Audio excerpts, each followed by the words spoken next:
Only 2 eggs today? Solidus must have taken the day off. 7, 8, 9, 2, 5, 9, 0, 3, 6, 0, 3, 3, 0, 5, 3, 0, 5, 4, 8, 8, 2, 4, 4, 6, 6, 5, 2.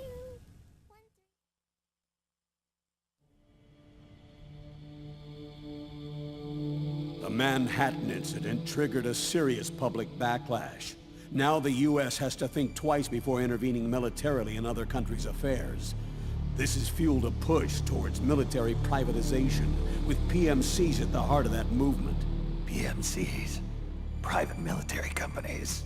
That's right. PMCs have no basis in nations or ideologies.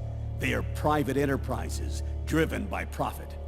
In addition to dispatching mercenaries to war zones, they secure weapons and train local soldiers. They're contractors for war itself, and business is good. Their clientele includes developed nations like the U.S., rebel factions looking to seize power by force, smaller countries lacking armies of their own, even terrorist groups. They're in the Americas, Asia, the South Pacific, Europe, Africa, the Middle East. The rise of the PMC has spawned a war by proxy, and it's spreading across the globe. They're... Sonny, we'll eat them later, okay?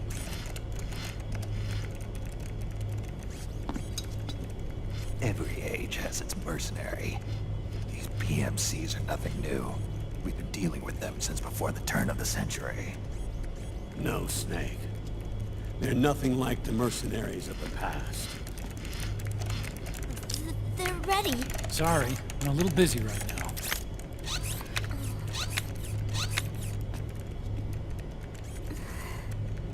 The Pentagon's new battlefield control system has produced a decisive difference between hired guns and the PMCs of today.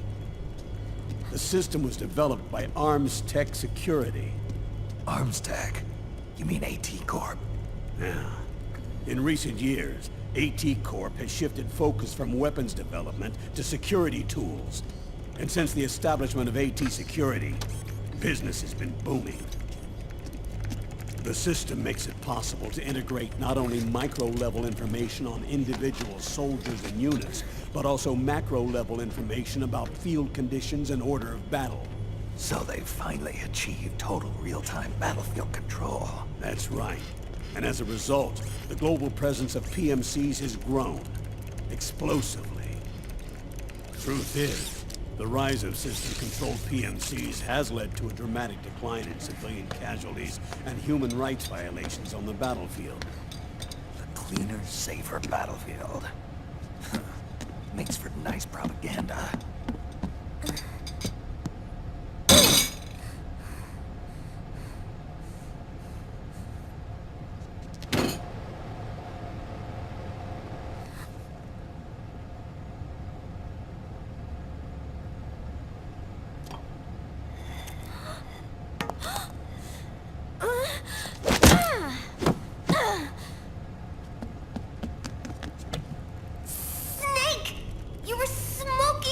Weren't you? This is a non-smoking flight!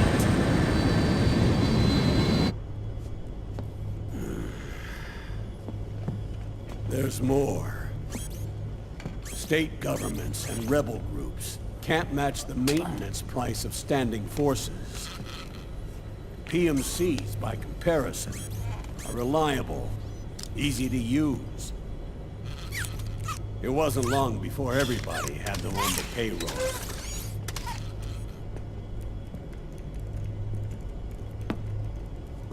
And, as a result, regular armies began to decline worldwide.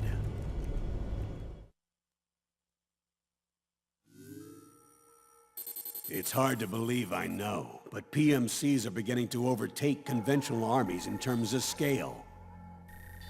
Nowadays, it's the PMCs who serve as standard battalions. They already make up 60% of all combatant forces in zones of conflict. 60%? The fact is, the world now depends largely on PMCs for waging its wars.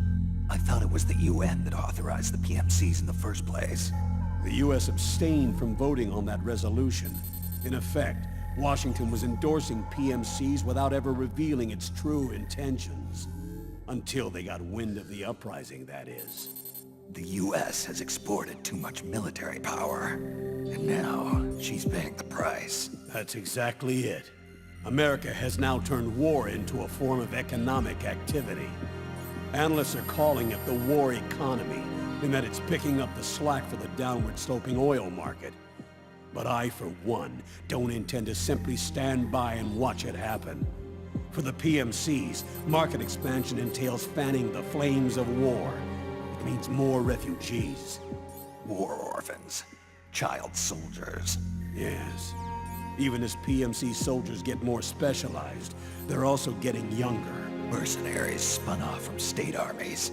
Unmanned weapons. Child soldiers.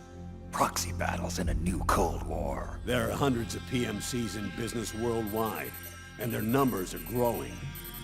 Currently, 5 of them are big enough to be labeled global powers, 2 in the US, and 1 each in the UK, France, and Russia.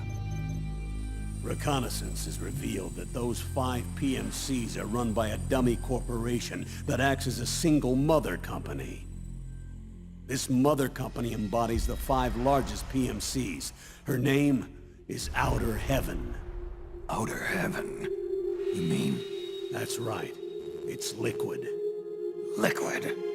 He's taken command of this immense army and is now preparing to unleash an insurrection. I watched him die.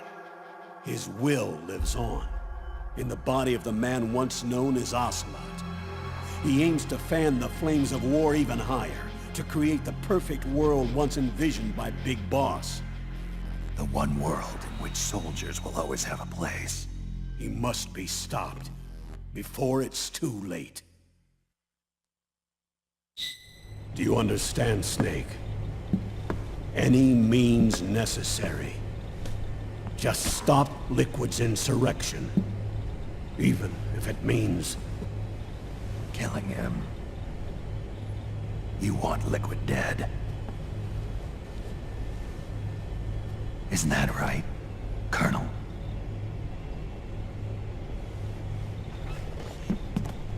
I'm sorry. I know. This isn't justice. It's a covert assignment. A hired hit. A wet works op targeting the head of a major multinational corporation. Why me? Because of the military might of the PMCs, and the effect they have on the economy. War is to the 21st century what oil was to the 20th, the pillar that supports the global economy. You'll recall a rather alarming report issued by that American think tank during the Cold War. One that described a new model for perpetual war. What we're facing now is a whole new ballgame. Iron Mountain's Delphi technique. That was fiction. It existed only on paper. The reality is far more serious. The global community is concerned, but they're all too afraid of the war economy collapsing to do anything about it. The UN, too. Sounds pretty self-serving to me. Snake. This mission isn't an order from Washington. Not like the old days. And it's not something the UN can officially sanction either. But we can't just look the other way, while Liquid plots this insurrection. If we fail to act, he'll become the greatest threat the world has ever faced. Snake.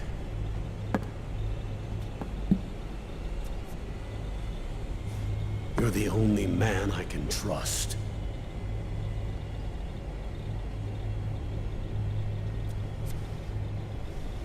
Fine. Let's hear it.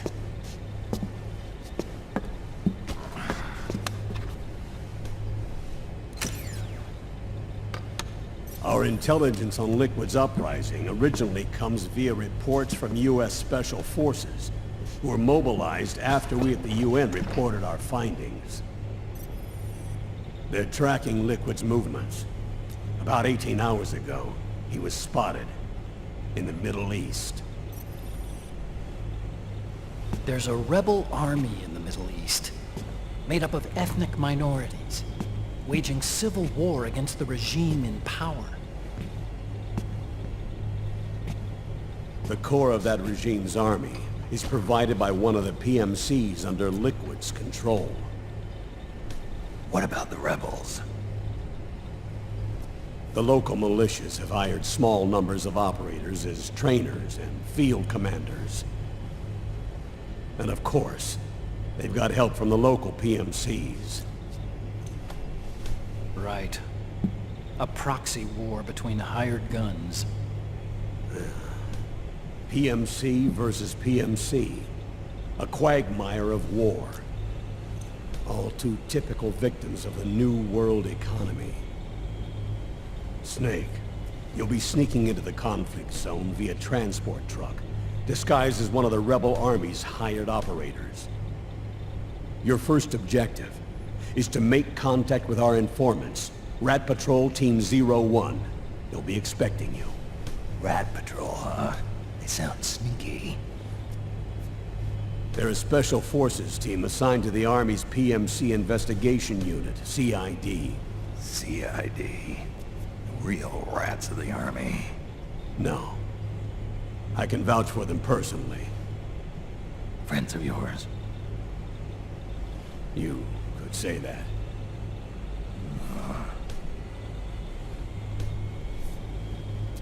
Transportation to the area will be provided under cover of a UN humanitarian aid mission, with support from the US military. From there on, though, you'll get no protection, and no guarantees from anyone. And you must not leave behind any evidence of your involvement in the area, let alone that of the UN. If word of this ever leaked out, it would spark a global firestorm.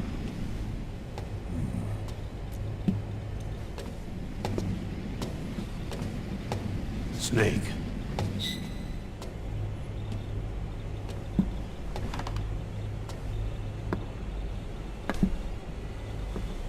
Will you do this for me?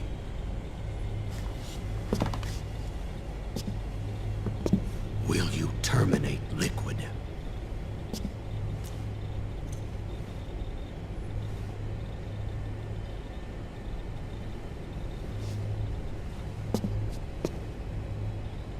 I'm not like the PMCs. I don't need your money. Thank you. But if you're going to spark something, spark this.